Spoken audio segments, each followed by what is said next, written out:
Have you ever noticed how easy it is for someone else's words to ruin your whole day? One insult, one rejection, one little act of disrespect, and suddenly you're spiraling. You can't focus. You replay it in your head 1,000 times, wishing you said something smarter, harsher, or stronger. We've all been there. That's the trap of emotion. It controls you before you even realize it. And while thinkers like Machiavelli may teach you how to manipulate others, only Stoicism teaches you how to stop being manipulated by yourself. If you want to master emotional control, this is where it begins. Before we continue, make sure you like this video and subscribe, because this channel is about giving you timeless wisdom that helps you face life with strength, clarity, and calm. Number 1. The false promise of Machiavelli. Machiavelli's lessons are sharp. He'll tell you how to outmaneuver rivals, how to bend people to your will, and how to keep power even when everyone hates you. But here's the problem. What happens when the real enemy isn't outside of you? It's inside. Machiavelli doesn't have an answer for when anger eats at you, or when anxiety keeps you awake at 3 a.m. He may help you win against others, but he can't help you win against yourself. Think about it. What use is control over people if you don't even have control over your own temper? You could have all the power in the world, yet one careless word from someone could set you off and make you look weak. That's not strength. That's a puppet on a string, dancing to the tune of every emotion. The Stoics understood this. Epictetus said, "No man is free who is not master of himself." True freedom comes not from bending others, but from being unbendable in the face of chaos. If Machiavelli builds castles of power, Stoicism builds fortresses of the mind. And let's be honest, you can't Machiavelli your way out of breakup. Imagine trying to manipulate your way through heartbreak. Doesn't work. That's where Stoic calm saves you, because it teaches you that power begins not with others, but within. Number 2, anger. The hidden slave master. One of the emotions people lose control over most easily is anger. Machiavelli might say anger is useful, fuel it, direct it, scare people with it. But the Stoics saw anger for what it really is, slavery. It makes you irrational, reckless, and vulnerable. If you've ever shouted something in anger and regretted it the next day, you know this slavery firsthand. Seneca warned that anger is like temporary madness. And if you think about it, he was right. Anger clouds reason. It pushes you to act before you think, to destroy relationships, and to ruin opportunities. What's worse is how easily anger can be provoked.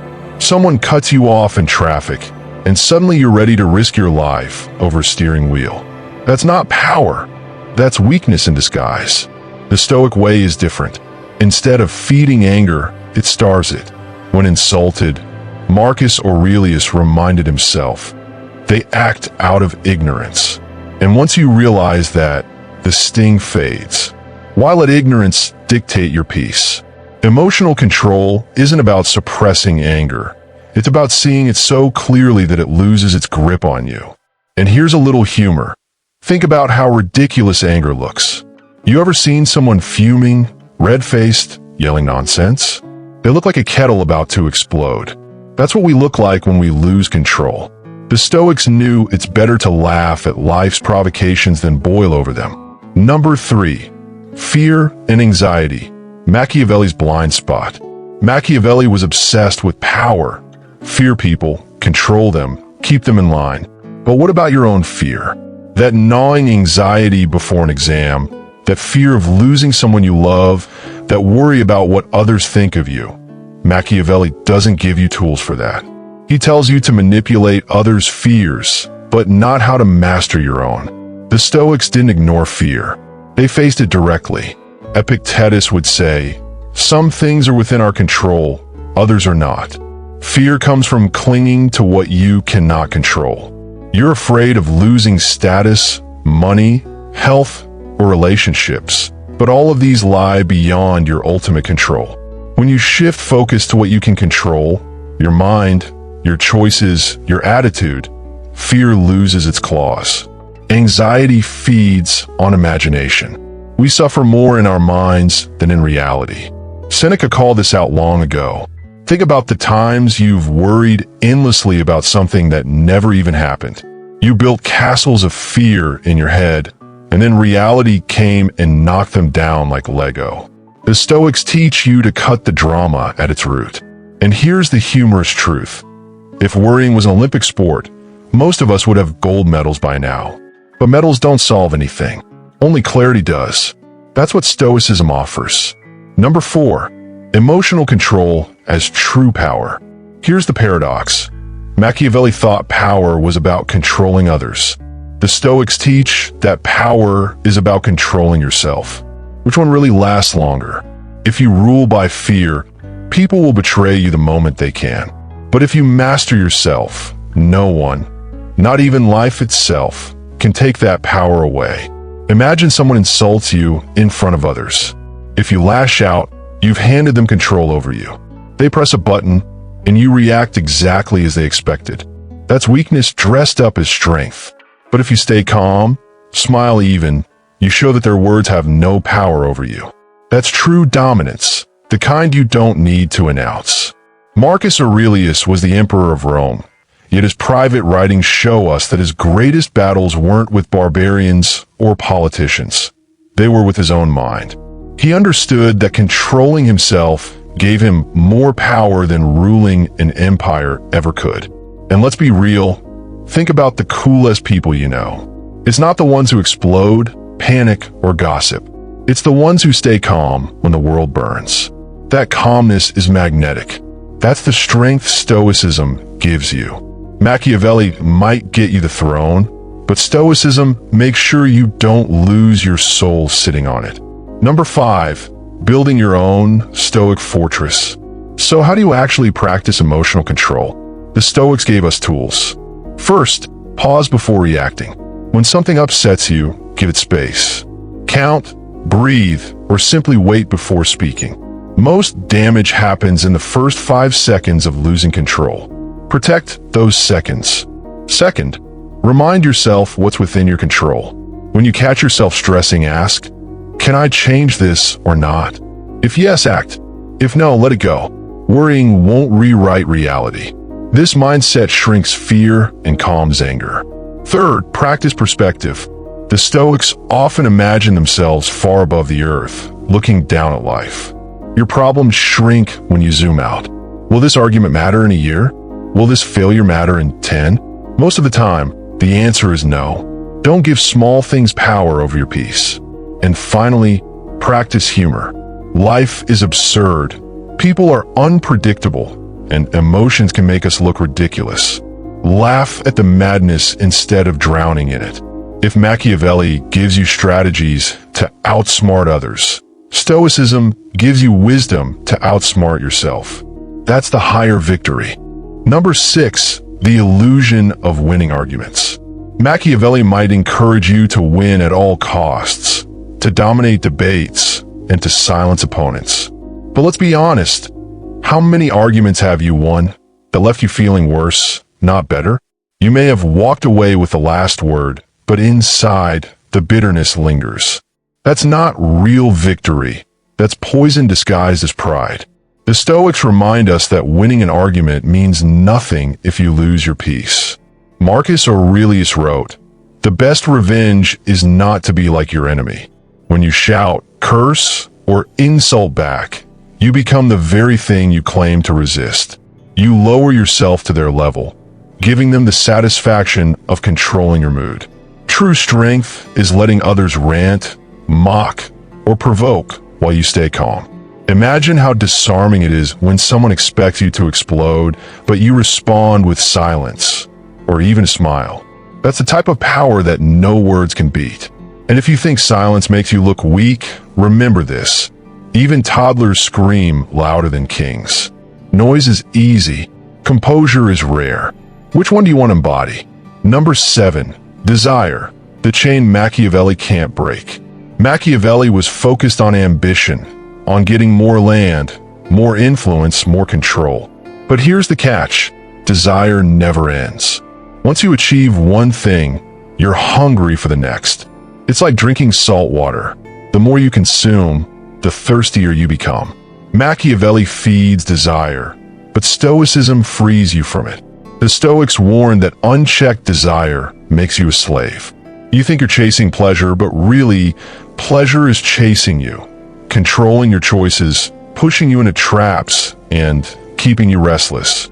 Seneca said, "He who is greedy is always in want." Even billionaires can't escape this truth, because their hunger simply shifts, never ends. Stoic control means finding contentment in less. It doesn't mean rejecting ambition, but rather detaching from the madness of needing everything. When you realize that peace of mind is worth more than piles of gold, you stop running in circles. Let's be honest. Have you ever binge shopped online, only to realize half the stuff you bought ends up sitting in a drawer? That's the comedy of desire. The Stoics knew this game long before Amazon existed, and they had the cure: simplify, detach, and breathe. Number 8, the weight of opinions. Machiavelli cared deeply about perception, how others see you, how to project power, how to manipulate your image. But if you live only for the eyes of others, are you ever truly free? Every opinion becomes chain. Every judgment becomes a prison. The Stoics cut these chains by reminding us, what others think is not under our control. Epictetus was blunt.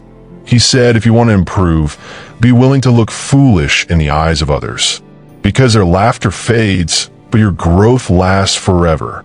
Imagine the courage it takes to stop being ruled by gossip or criticism. When you let go of other people's opinions, you gain something Machiavelli never taught: inner peace. You stop performing, stop pretending, and start living. Emotional control is not about looking unshaken. It's about being unshaken, even when people misjudge you. And here's the funny thing. Most of the people you're worried about are too busy worrying about themselves. You think they're analyzing your mistakes, but really, they're replaying their own. Why give your peace away to an audience that isn't even paying attention? Number 9, the shortness of life. Machiavelli's advice often assumes you have time to scheme, plot, and manipulate. But the Stoics knew time is our most fragile resource. Emotional control means realizing that anger, fear, or resentment waste the one thing we can never get back: life. Marcus Aurelius constantly reminded himself of death. Not to be morbid, but to wake up. If this is your last day, do you really want to spend it replaying an insult? Do you want to waste it worrying about whether people respect you? Suddenly, these emotions lose their grip when you see how little time we truly have. Seneca wrote, "It is not that we have a short time to live, but that we waste much of it." Imagine how much emotional turmoil eats into our lives. Fear steals years, anger destroys hours, and resentment poisons moments we'll never get back. Machiavelli teaches you how to stretch power. Stoicism teaches you how to stretch life itself. And humor helps here too. If you knew a countdown clock was above your head, would you really argue about who left the dirty dishes? Probably not. Stoics lived like the clock was always ticking, and that's why their peace was so unshakable. Number 10, building an unshakable legacy. Machiavelli was obsessed with legacy, how to be feared, how to be remembered. But fear fades. Dictators crumble. Names are forgotten. What lasts is not how much you controlled others, but how much you mastered yourself. Stoicism shifts the focus from reputation to character. Your emotional control becomes your legacy. People remember the calm leader in chaos, the forgiving friend, the steady parent, the unshaken soul in crisis. That kind of strength doesn't just inspire in the moment. It ripples for generations. Machiavelli's lessons die with politics. Stoic lessons live in human hearts. And here's the beauty. You don't need power, armies, or money to leave this kind of legacy. You just need discipline. Every time you choose calm over rage, reason over fear, peace over chaos, you're building something eternal. You're teaching others, without words, that freedom is possible. And let's end with a light touch. When was the last time someone admired a person for how brilliantly they panicked? Never. But people remember the calm one. That's the kind of presence that outlives us. Machiavelli wanted power over people. The Stoics teach you to be powerful for people. That's the difference. So, what Machiavelli can't teach you is the one thing that matters most: mastery over yourself. Political power fades, manipulation backfires, and fear dies with time. But the fortress you build inside, your ability to stay calm in chaos, steady under insult, and peaceful under pressure, this is eternal. If this spoke to you, hit that like button and subscribe. Because this channel isn't about temporary tricks, it's about timeless truths. Stoicism won't just make you stronger in the world, it will make you stronger against yourself. And that's the greatest power of all.